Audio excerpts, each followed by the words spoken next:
બનાસકાંઠા જિલ્લાના મેરા ગામના બાળકો સુરતમાં રમતગમતમાં ભાગ લેવા માટે 2 દિવસથી આવ્યા।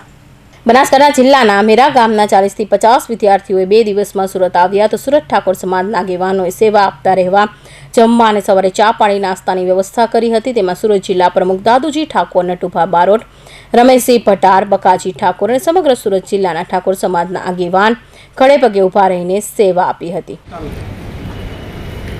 આજ રોજ અમારે સુરત ખાતે બનાસકાંઠાથી અહીંયા જે વિદ્યાર્થીઓ રમતગમતમાં અહીંયા વધાર્યા છે મેરાથી, બનાસકાંઠા મેરાથી, ત્યારે અહીંયા જે અમારા ઈશ્વરજી ઠાકોર છે, વિરમણજી ઠાકોર કે અહીંયા રોજ એમને જમવાની વ્યવસ્થા પણ કરી છે। અમારે ભગત અહીંયા છે જેનાથી ભગત અને સાહેબશ્રી બનાસકાંઠાથી વધાર્યા છે છોકરાઓની અંગામે।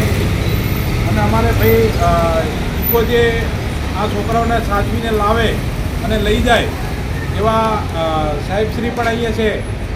આજે 2 દિવસ પહેલાં પણ 10-15 છોકરાઓ આવ્યા હતા અને આખી સુરત ઠાકોર સમાજની ટીમ મળી અને એમને રહેવા જમવાની ખાવાની વ્યવસ્થા પણ કરી હતી।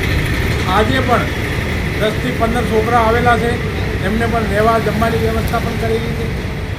જ્યારે પણ સુરતની અંદર બનાસકાંઠાથી ફોન આવે, અમારા ઉત્તર ગુજરાતમાંથી વિદ્યાર્થીઓ અહીંયા કોઈ પરીક્ષા આપવા આવતા હોય, કોઈ પોલીસની પરીક્ષા આપતા હોય, કોઈ પોલીસ ભરતી માટે આપતા હોય, ત્યારે અમારો સુરત ઠાકોર સમાજના આગેવાનો ખડે પગે ઊભા રહે છે અને ખડે પગે ઊભા રહી આખા સુરત ઠાકોર સમાજ ભેગા થઈને અને સેવામાં ઉપસ્થિત થાય છે અને આખો સમાજ મળી અને બહુ ભાવે ભક્તિ સેવા કરે છે।